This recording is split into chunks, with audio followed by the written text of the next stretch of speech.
Senhores, como estão? É gusto, é placer estar aqui. Eu sou el Morelo e shalom bem grande.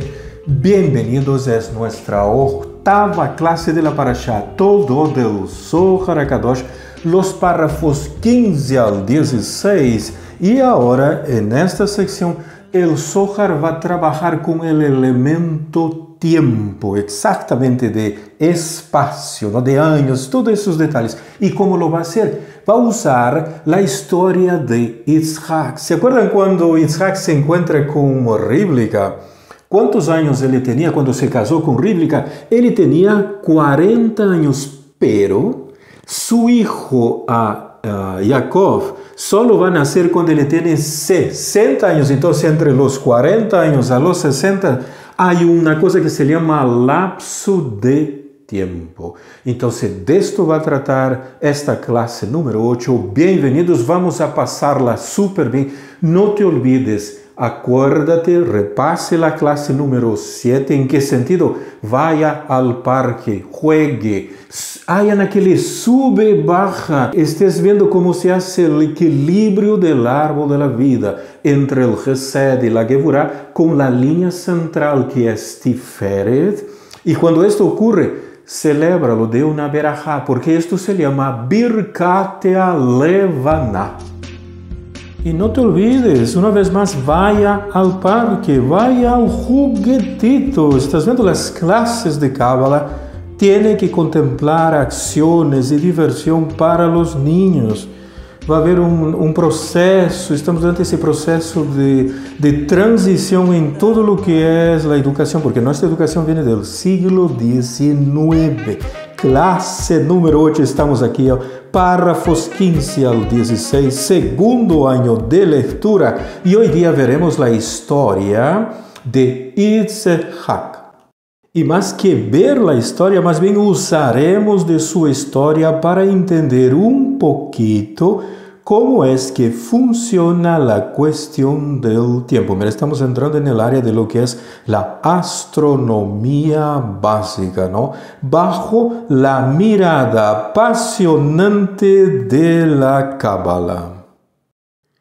E mais que ver aqui sobre a história de Yitzhak, lo que vamos fazer é usaremos de sua história para entender poquitito de como funciona a questão do tempo, do fator tempo. Esto é a área da astronomia básica e vamos fazer isto bajo la mirada apasionante de la Kabbalah. E para fazer isto, mira, o primeiro detalhe é que a Torá se tomou a moléstia de indicar-nos quantos anos tinha Yitzhak ao casar-se com Rivka, não? Quem é o grande amor, a paixão de sua vida. Yitzhak tinha quanto? Ele tinha a idade de 40 anos. Isto está em Bereshit 25:20. E vamos a la Tanakh, a la tradução. Temos os descendentes de Isaac, capítulo 25, o versículo 20. Aqui está. Era Isaac, eu tinha Isaac 40 anos, aqui estás observando, quando ele desposou a sua esposa Rivka. Ele estava com quanto? 40 anos. Então, quando a Torá dá esses detalhes, não é para que hagamos elemento de cronologia para encontrar os espaços e só o fator tempo, não. Ele tinha aqui 40 anos quando ele se casa com Rivka. Quando ele estava em Lakedah, ele tinha 37, porque Sara falece à idade de 37 anos. 3 anos depois, ele se encontra com o amor de sua vida e se casa com Rivka aos 40 anos. E agora entramos na área de los midrashins ali, e por curiosidade, os sábios se passaram muito tempo perguntando, mira, se Yitzhak tinha 40 anos quando se casa com Rivka, quantos anos tinha Rivka quando se casou com Yitzhak? E há midrash que indica que ele tinha 3 anos quando se casou com Yitzhak. Aí vem dolor de cabeça. Por quê? Porque esse midrash se toma ao pé da letra e queremos pensar e imaginar que um homem de 40 anos se está casando com uma niña de 3 anos, que isto é um absurdo, não? Não te olvides, tanto os Midrashins como o Talmud, a Torá e todos os segredos não têm nada a ver com coisas do mundo físico. Não é em si a idade de Isaac, nem a que tinha Rivka. Então, quando os sábios discutem e chegam à conclusão e se produz o Midrash, por supuesto que isto não é para ser entendido ao pé da letra, em sua literalidade, já que, em primeiro lugar, isto é, que coisa? Um Midrash. Há regras para interpretar as palavras dentro de um Midrash. Eu não posso tomar esses 3 anos ao pé da letra e ver a um senhor barbudito com seus 40 anos casando-se com uma niñita de 3 anos. E quando falamos que não se pode tomar o Midrash ao pé da letra, não? Para tentar entender que Rivka tinha realmente, literalmente, 3 anos quando se casa com Isaac. Isaac já tinha 40 anos. A Torá diz que Isaac tinha 40 anos, mas a Torá não fala da idade de Rivka. Então, os sábios chegam à conclusão, a partir das metáforas do linguagem das ramas, que Rivka tem 3 anos. E para quem estuda a Cábala e pode captar a ideia, não vai ser nada difícil tropeçar na literalidade dessa interpretação, porque esta idade não é literal, isto é óbvio. Em primeiro lugar, os sábios não tinham como adivinhar a idade de Rivka. Estamos delante de um típico caso da linguagem das ramas. Eles estavam tentando armar el secreto e ocultá-lo em figuras de linguagem. Os sábios queriam transmitir um simbolismo mediante uma metáfora, uma linguagem simbólica, utilizaram o mecanismo da linguagem das ramas e, à la vez, provar a capacidade do aluno de mover-se em meio à linguagem tão denso destas ramas. Então, esses 3 anos de Rivka, em primeiro lugar, que significa? Rivka estava conectada com as 3 sefirot superiores, que são Kahab, que é Keter, Chochma e Binah. E sim, há que saber se mover nesta linguagem para não quedar atrapado em meio das ramas. Então, em primeiro lugar, Rivka estava conectada com as 3 sefirot superiores. E os 3 anos de Rivka, mira como eles lograram ocultar a coisa e nós caímos na trampa e pensamos na literalidade. Os 3 anos quer dizer que ela tinha as 3 sefirot do árbol da vida, as mais altas, que são Keter, Chochma e Binah. Isto é 3 anos. Rivka tinha el Kahab, Keter, Chochma e Binah equilibrados. Se imagina encontrar uma alma gemela, uma alma irmã, que tenha esses 3 anos de idade. E o segundo detalhe que está relacionado a esto com os 3 anos é que ela, Rivka, tinha a pureza e a dulzura de uma niña de 3 anos. Dentro de linguagem de las ramas, eles colocaram como se ela tuviera 3 anos. Esta dulzura. ¿Por quê? Porque ela tinha Keter, Chochma e Binah. Jamás de los jamases foi a ideia de que estes 3 anos foram interpretados literalmente. Agora vem outro detalhe. Yitzhak se casa com Rivka à idade de 40 anos. Isto hemos visto ali em Bereshit 25:20. E vamos a raciocinar juntos, vamos a pensar juntos, porque às vezes o Midrash me exige isto. No capítulo 25, versículo 20, diz que Isaac se casa com Rivka quando tinha 40 anos. Nós hemos visto por el Midrash que Rivka, os sábios chegam à conclusão que ela tinha 3 anos. 3 anos quer dizer que ela tem as sefirot de Keter, Chochma e Binah, que é Kahab, bem equilibradas. Agora, se Isaac tem 40 anos, ¿Cuál será la sefirá? ¿Será que el cálculo se hace así? No, porque en el capítulo 25, el versículo 26, la parte final, dice que Isaac, a la edad de 60 años, ele tiene a Jacob. Mira, la intención entre Rivka y Jacob era tener un hijo. El hijo que ellos querían tener era Jacob. Ellos querían un hijo. Ellos no sabían que iba a venir dos. Rivka no sabía de eso. Isaac también no sabía. Ellos estaban con la intención, la cabana para uno, que era Jacob. Ellos querían tener a su Jacobcito. Ele se casa a la edad de 40 años, pero el hijo viene a la edad de 60. ¿Cuál sería la sefirá con valor de gematría 60? ¿Estás viendo cómo se hacen los cálculos? ¿Cómo hay que jugar? Son factores tiempo. Eu necesito entender. Los 3 años de Rivka son 3 sefirós. ¿Qué será el numeral 40? ¿Y qué será el numeral 60? Y si yo disminuyo 60 menos 40... Quiere decir que estuvieron padeciendo y sufriendo durante 20 años. Ellos hablaron y pidieron a letra. ¿Saben qué es hacer un pedido y esperar 20 años para que reciba una respuesta?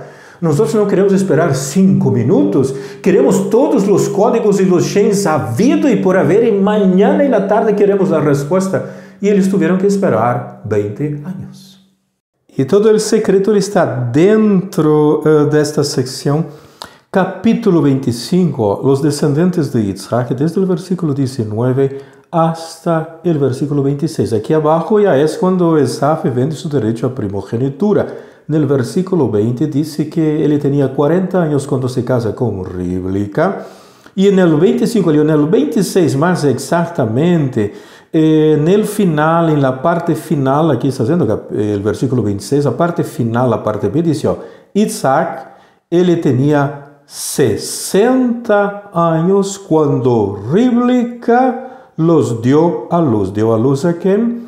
A Esaf. ¿Dónde anda el Esaf? Por aquí está. A Esaf y a Jacob. ¿Dónde está el Jacob también en el texto? Ele se encuentra aqui no 26, dice, después nació a su hermano, y observó, solo al primero se le nombra por su nombre Esaf, y al otro le dice su hermano, ¿no? Esto no parece su nombre de Jacob. Esos detallecitos, estas sutilezas en el final marcan la gran diferencia. Observa aquí, cuando habla de los descendientes de Isaac, él va a hablar de Isaac, de Rivka, va a hablar de Labán, va a hablar de Padaharam. Él es estéril, habían lucha en el vientre, hay 2 naciones, pero en la hora del nacimiento, el uno es Esaf, el otro le llama a su hermano. Mira, no le da el nombre de Jacob, ¿no? Eso, después lo llamaron aquí abajito, casi oculto, ¿no? Casi ahí desapercibido, ¿no? Y lo llamaron Jacob. Es el mismo caso del nacimiento de Caín y Abel. En el primero, cuando nació Caín, fue toda una fiesta, ¿no? Lo mismo que con Esaf. Cuando nace Abel, sencillamente dijeron, y después nació su hermano Abel. Y va a ser la suma matemática que acabamos de hacer un ratito hacia atrás, ¿no? Sabemos que su primer hijo de Isaac nació cuando él tenía 60 años. Acabamos de ver allí en el versículo 26b del capítulo 25. Esto quiere decir que tuvo que esperar 20 años para que pudiera tener a Jacob. Y sabemos que Jacob representa una energía muy equilibrada. Entonces, él tenía 40 años cuando se casó con Rivka. Entonces, 40 menos 60 nos da 20. Y esta energía de Jacob es una energía muy, muy equilibrada. Acabamos de ver en la clase anterior, que es la clase número 7, del Birkat Levaná, como Jacob viene y llena completamente la luna de luz. Jacob es una energía de la columna central, eso no es columna de la derecha, él es una energía de la columna central, una energía casi perfecta, ya que Jacob es quien dará origen al pueblo de Israel, las 12 tribus. Mira, las 12 tribus no vienen ni de Abraham ni de Isaac.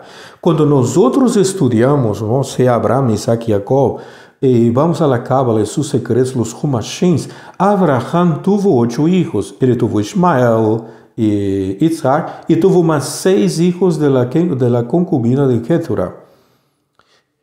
En el total, 8 hijos. De estos 8 hijos, solo uno siguió a su padre. Los otros 7 no lograron el camino. Cuando viene Isaac, él tiene 2 hijos, que son Esaf y Jacob. De sus 2 hijos, uno se desvió, el otro permaneció. Ya tengo aquí el 50%, ¿estás viendo? Y aquí si yo tengo 8 y 1 queda, yo tengo más o menos ali un 25%, ¿no? Está haciendo como sube. Y cuando llega Jacob, él tuvo 12 hijos y ninguno de ellos de vuelta hacia atrás. Él está con el 100%. Y este lapso de espera de 20 años, Isaac tuvo que trabajar mucho, y Rivka también, porque no se cruzaron los brazos. Dice que ellos oraban y pedían incesantemente. Rivka tenía problemas de embarazo. Mira, ella no lograba quedarse encinta. Todo eso está en el capítulo 25, ali en el versículo 21. Mira, no había forma de que quedara encinta.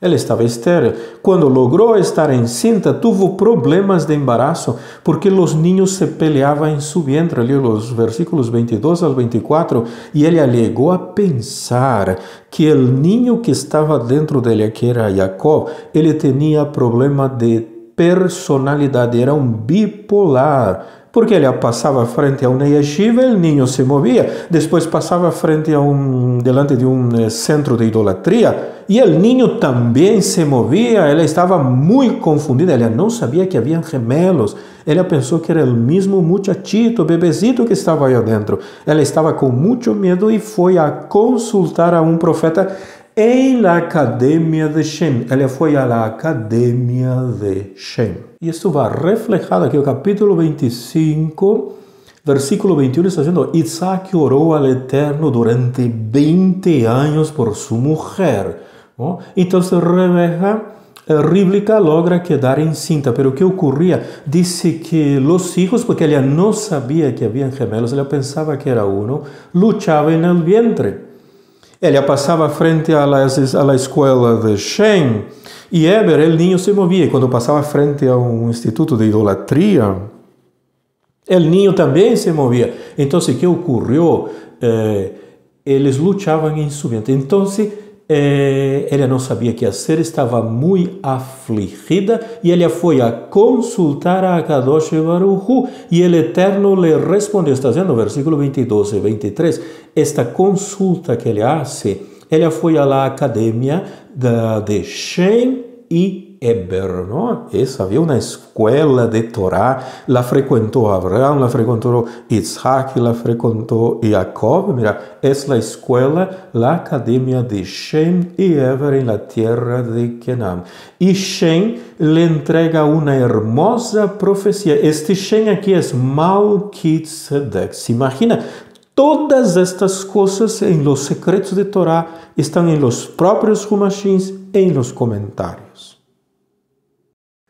Y en este lapso de 20 años, como hemos visto en el texto, ambos, Isaac y Rivka, tuvieron que hacer un gran trabajo en equipo. Esto se llama almas hermanas. No es que cada uno jala para su lado, no es solo para pasar los días de campo lindo y hermoso, no, es para hacer esos trabajos que a veces no es cosa fácil, ¿no?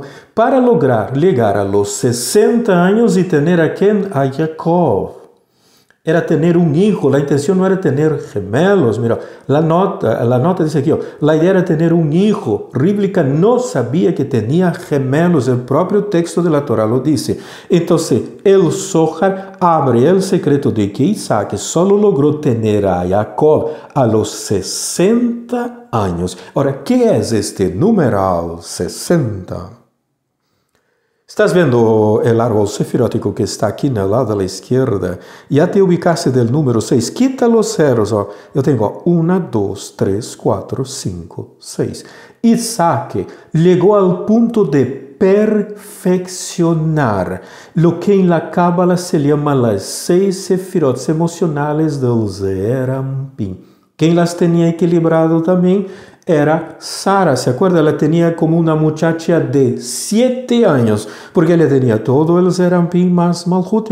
Isaac equilibró perfectamente, que era el lado de la Gevurah, toda la parte emocional del Zeer Anpin, Chesed, Gevurah, Tiferet, Netzach, Od y Yesod, conocida como las siglas Hagat Neio. Hagat Neio. Chesed, Gevurah, Tiferet, Netzach, Od y Yesod. Esto es el numeral 60, ¿no? Sí, el ser son las 6 cifras, son los códigos, ¿no? Estos son los códigos, no às vezes lo que nosotros pensamos del código en sí, ¿no? Esto, mira, esto es la parte técnica, mira, todo eso de aquí es la parte teórica, el mecanismo técnico de todo el proceso. Ahora viene la cosa y se va a poner muy precioso todo. Y ahora, para nosotros, ¿cuál es la lección práctica de todo esto? A veces tenemos dificultades en la vida a las cuales no logramos entender el por qué ellas nos ocurren y por qué justamente a nosotros que somos tan bonitos, que somos tan cuidadosos, que cumplimos con las mitzvot, que tomamos los detalles, que celebramos las festividades, todo, ¿por qué me tiene que suceder a mí? Y por increíble que parezca, y a la verdad, ellas no son tan problemáticas cuanto parecen. El no lograr entender el por qué ellas ocurren, ¿no? Y por supuesto, no hay que tener aquella obsesión por querer saber el por qué ellas ocurren y cuál es el real motivo. No voy a dormir ni comer hasta que se me revelen. No, esto no trabaja la Cábala con ese tipo de idea, ¿no? La Cábala dice que no es tan necesario querer saber el porqué de estos problemas. ¿Te imaginó? A veces nos enfocan los elementos no correctos cuando estamos entrando en la Cábala. A veces nos perdemos en querer descubrir el misterio que hay tras aquel problema porque hay un porqué y quiero saberlo. En realidad, lo que yo sí debo de saber es que aquello que está ocurriendo sí tiene un motivo. Por más que uno no lo entienda el porqué de ello, hay un motivo, mira, hay un propósito. Lo mejor que podemos hacer en esta hora es acordarme de agradecer al Eterno, ya que aquello que estamos pasando vino para nuestra corrección, que yo sepa que aquello me está corrigiendo es más que suficiente, pero quiero saber qué cosas se está corrigiendo. El Zohar dice, no te obsesiones demasiado por esto, con tanto que sepas que es una corrección, que hay un propósito, un motivo, es más que suficiente y deja que la cosa marche, siga su curso normal. Y a esta corrección, ¿ali estás viendo? Lo llamamos Tikkun. Lo que está ocurriendo es el Tikkun, pero queremos saber y pormenores. El Zohar no es importante. Sepa que estás en un proceso de corrección, es el Tikkun. Por eso yo procuraré aprovechar aquella situación. ¿Estás viendo cómo funciona? No es querer saber, sino que yo me dé cuenta que hay un motivo, un propósito, aunque no lo entienda, pero lo voy a aprovechar aquella situación, por peor que ella sea, y aprender algo de ella. Y con ella ayudarme en el proceso de mi tikkun, de mi reparación, de mi corrección. En el caso de Rivka, su tikkun, ¿cuál era? Era ser estéril, no lograr quedar encinta. Ella no andó de médico en médico, de consultando de profeta en profeta para saber por qué estoy estéril. No. Durante 20 años sacaronle provecho a la situación porque pudieron orar al Eterno con mucha intensidad, con mucha cabana. ¿Estás viendo? El caso de Rivka fue el hecho de ser estéril. Aí que ocurre? Cuando yo obtengo esta confianza, que yo sé que hay una corrección, que lo voy a sacar provecho de eso, aunque no lo entienda todo el trasfondo, trabajamos casi que por fe. en lo que está pasando conmigo, uno confía en el Eterno. Yo logro pasar por este proceso de corrección de una forma más levadera, más fácil, más agradable. La Cábala indica que si caso logre esa comprensión de que esto es para mi bien, yo me conecto con la Sefirá de Binah. Se imaginó no haciendo nada, solo estando tranquilo, no se obsesionando para saber 1001 detalles, no, solo saber que aquello es para mi corrección. ¿Qué ocurre? Me estoy conectando con la energía de la Sefirá de Binah. Por eso, por más que yo estoy pasando, viviendo esa dificultad, yo me conecto con el Chesed. ¿Se imaginó? Si yo aguanto y sé que aquello es una corrección, es la energía de Binah, si yo lo paso, estoy aguantando ese aguante, esa dificultad, mira, es la Sefirá de Chesed.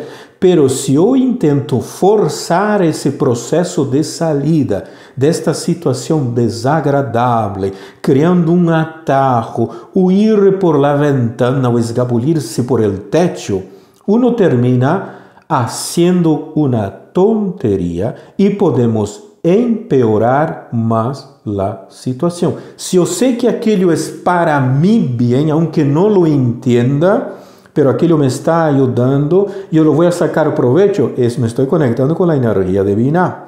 Si por más difícil que es, yo aguanto para no escapullirme, para no zafarme, para no encontrar un atajo, yo me conecto con la energía de Chesed. ¿Se imaginó esto? No hay códigos y no hay shades. Tiene que haber una acción. Nunca te olvides, uno entra por una puerta y sale por la puerta. No se entra por la puerta y después se salta por la ventana o se hace un hueco en el techo y se desaparece. No.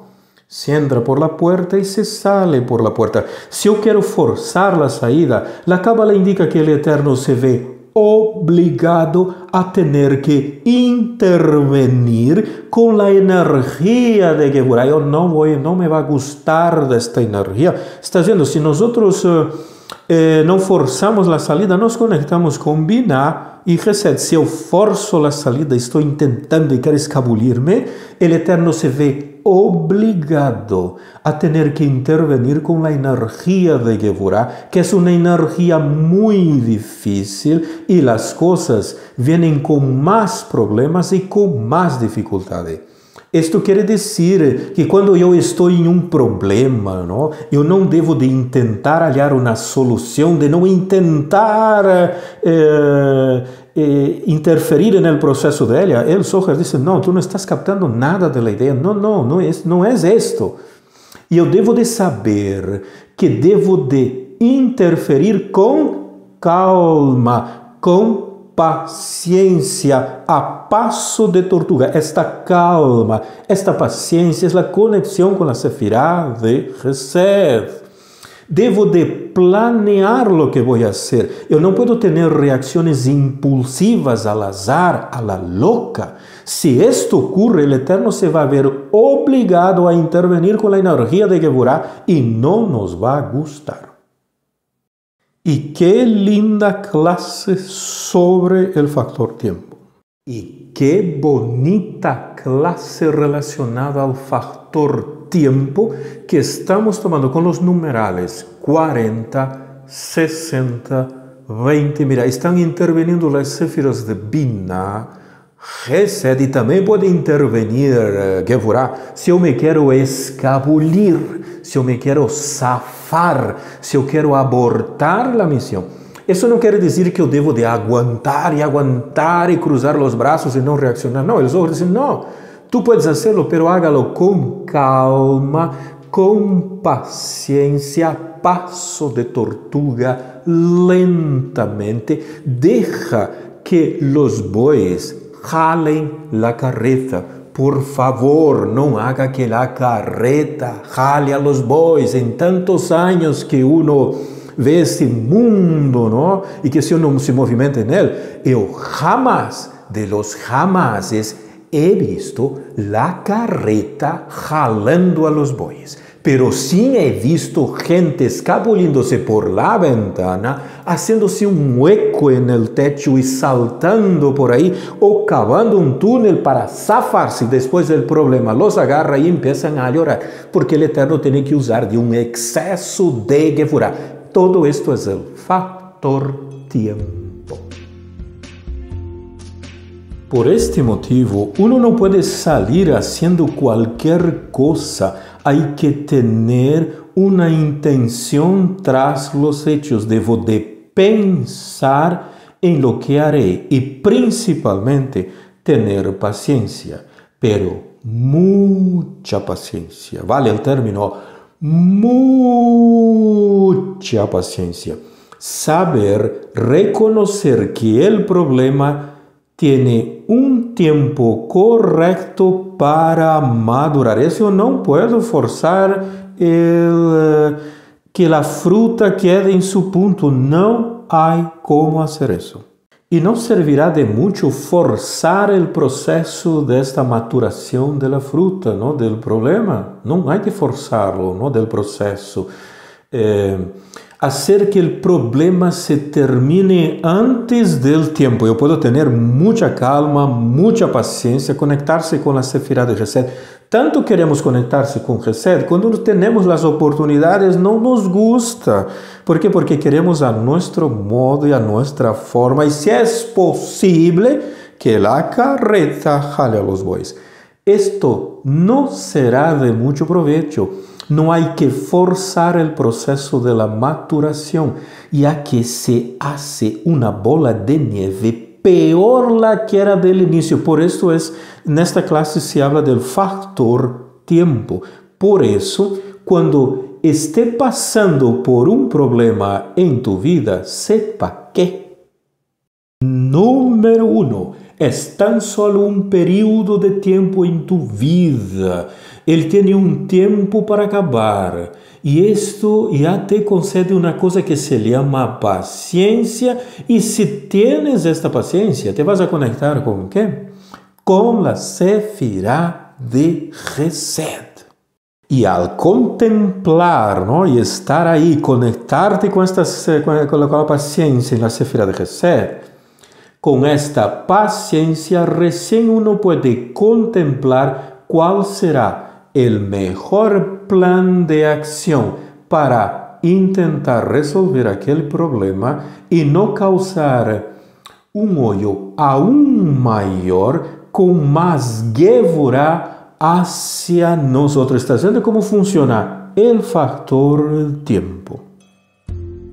Y señores, ha sido un gusto, un placer enorme. Fue una sorpresa para nosotros también lidiar con este elemento del factor tiempo, porque cuando hemos preparado la clase, las ideas se direccionaban a un asunto y en el momento que se inició la exposición de la clase, las ideas vinieron a otro factor. Fue muy bonito y fue un gusto, un placer enorme haber compartido con ustedes esta octava clase. Y no te olvides, tú puedes conectarte con la Sefirá Binah, con la Sefirá de Gesed, y si tú mantienes y aguantas y busca con calma el proceso, lotería. Pero si queremos escabullirnos, el Eterno se ve obligado a usar la energía de Gevurah y no nos va a gustar la dosis de Gevurah. Señores, un shalom bien grande.